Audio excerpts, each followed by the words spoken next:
کاش پیش از این مرده بودم. ای کاش همه مرا فراموش کرده بودند. ای کاش کسی نام مریم را نمی‌شنید و به خاطر نمی‌آورد.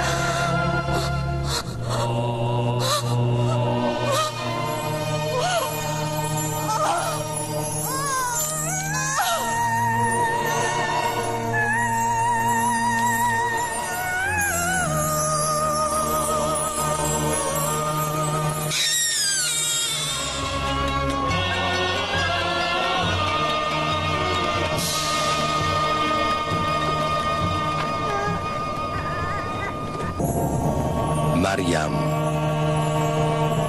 مریم، هان ای مریم، مبارک باشد بر تو کلمه پروردگار. از چه روی محزونی؟ گرسنه‌ای؟ تشنه‌ای؟ به زمین زیر پایت بنگر.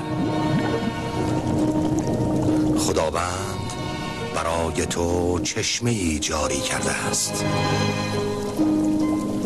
می‌بینی که پروردگارت تو را فراموش نکرده است مریم. حال از آن بنوش و خود را سیراب کن.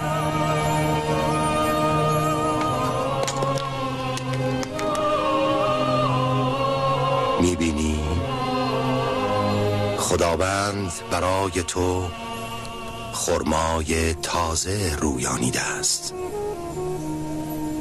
بخور مریم و شادمان باش. تو باید مسیح را شیر بنوشانی. السلام عليكم ورحمة الله وبركاته. السلام عليكم. السلام عليكم. Assalamu alaikum and hello. We congratulate you on the birth anniversary of Prophet Jesus from the holy shrine of Imam Rida. Hazreti İsa'nın doğum günü kutlu olsun. Felicitamos del aniversario del nacimiento de Jesucristo. Que Dieu vous bénisse à l'occasion de la naissance de son messager, Jésus, Isa Masih. Kami mengucapkan selamat hari kelahiran Nabi Isa alaihissalam. أهنئ وأبارك لكم ولادة النبي عيسى عليه السلام. حضرت عیسیٰ علیہ السلام کی ولادت کے موقع پر آپ سب کی خدمت میں ہدیہ تبریک پیش کرتے ہیں. حضرت عیسی مسیح'nin təvəllüdü münasibətilə hamını təbrik edirik.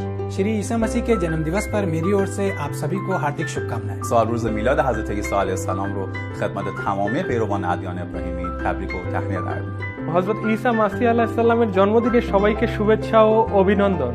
冬至快乐. Hongera kwa mazazi matukufu ya Yesu Kristo.